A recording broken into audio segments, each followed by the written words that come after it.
There is something called political deception, and it's a tool used by people who are in power or people who want to get in positions of power to get people to think in a particular way or follow a certain direction. And in the previous elections in 2022, the then Deputy President William Ruto used that tool to deceive the hustlers that he was going to solve all their problems. Barely 2 years into his term, the hustlers have realized that they were deceived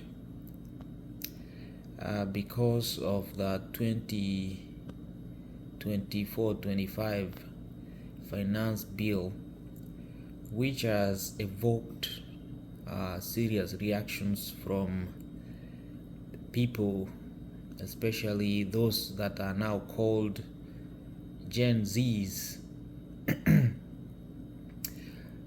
So one thing that the government of Kenya has to realize, those people in power, MPs and the political elite, is that when you deceive people, they have a right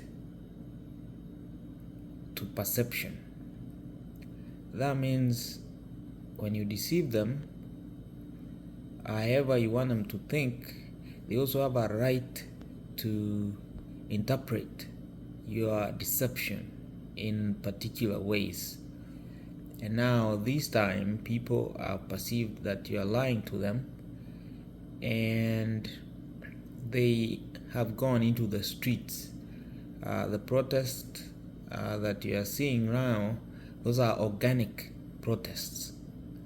The government has been used to people, especially blaming the opposition for protests. Blaming the opposition leaders of inciting people and asking people to go in the streets. Now the major problem the government has right now, there is no prominent figure asking people to go in the streets. People have organically gone in the streets on their own volition. So people have a right to perception. So if the lies and omissions that you used to ascend to power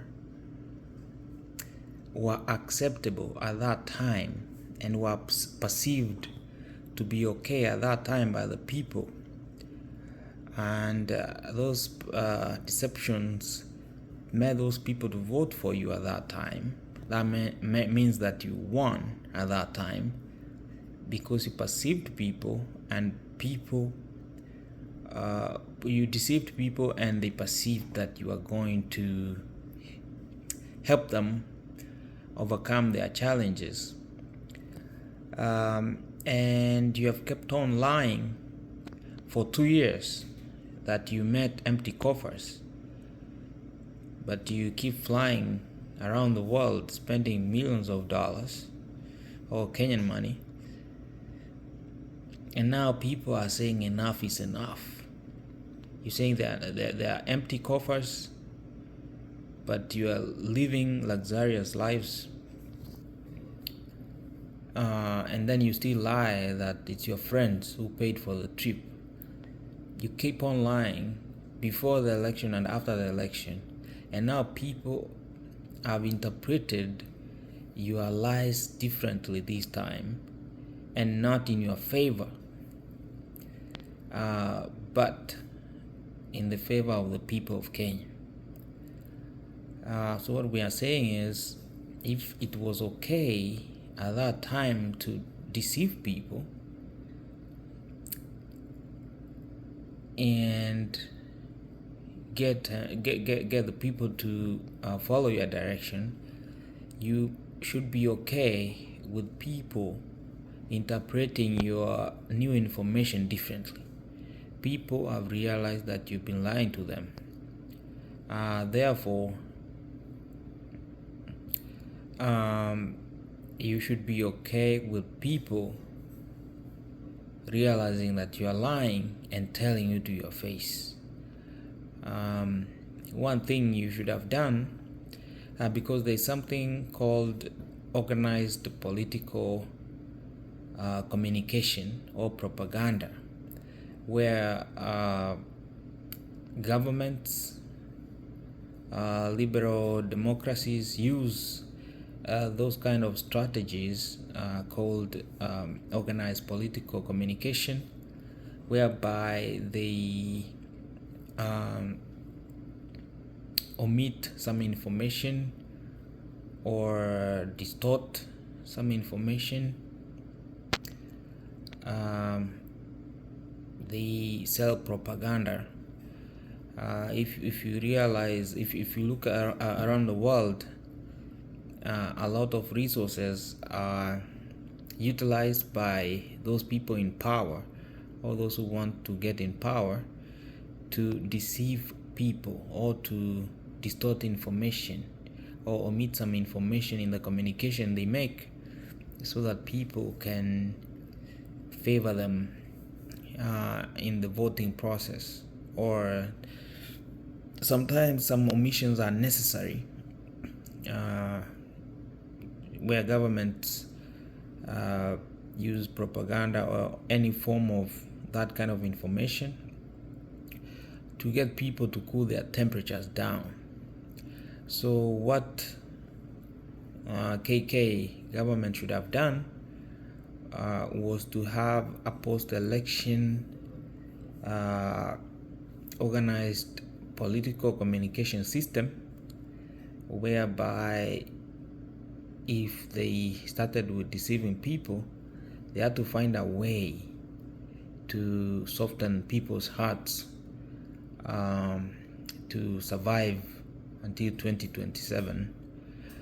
Somehow they managed to do things like supporting the opposition leader to go to AU and become the chairman. That way they cool the temperatures in the country. Therefore, what we are saying is a responsible government should listen to the people. Even though you don't want to do what the people are saying, at some point you have to give in to people's demands so that you can save the country. As you can see, these young people are jobless and they have nothing to lose, so they might decide to be in the streets every day for months. What's the government gonna do to sustain businesses or operation of the country's affairs if these people decide to be on the streets for prolonged periods of time? The only way to solve this problem is to listen to what the people are saying. As you have seen, a few people who support this government, especially ministers and members of parliament, they have been heckled in various platforms because they voted yes to the finance bill. So these young people who are going on the streets, because these are organic crowds, it's going to be tough to regulate them or stop them from doing what they are doing, especially in this age of AI and social media. The easiest way to solve this is for the government in power to sit down and realize that whatever they promise the people, it's not possible to achieve, but also to tone down their way of sending messages out. Because if you listen to people like the Prime Cabinet Secretary, he's saying that if we shoot down the finance bill, that means we are passing a vote of no confidence on the president.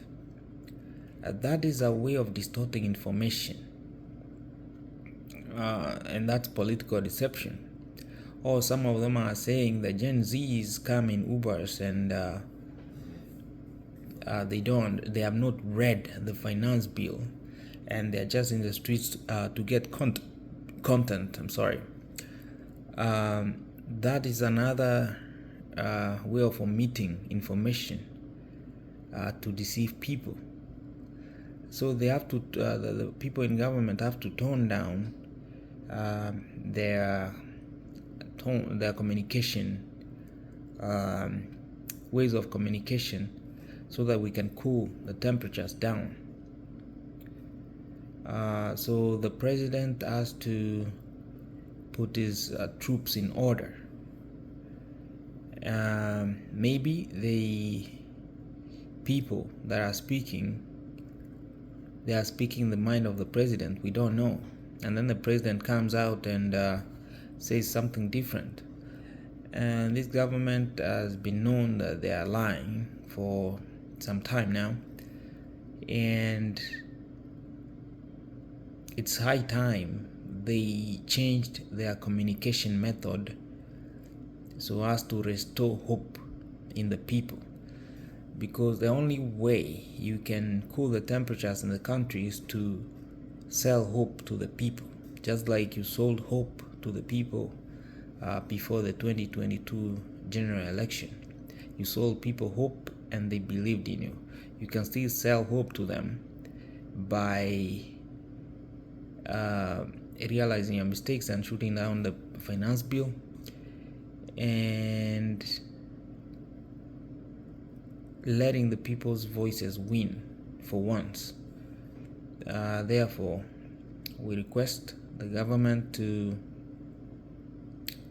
really consider the people's opinions, because they are employees of the people. They have been given mandate by the people to run affairs for the people. As the Constitution says, government is by the people, for the people. It doesn't help us when the government ignores the cries of the common man. So let us put down the tool of political deception and help save our country from chaos that can lead us to where other countries have gone, and then after destruction they go back on the table and ask themselves why they did what they did, when they should have gotten around the round table and discussed the issues that led to the countries becoming banana republics. Therefore, Kenya Kwanza government, tone down your methods of communication and let's put Kenya forward, because Kenya is bigger than any of us. Thank you, and we'll continue having this conversation.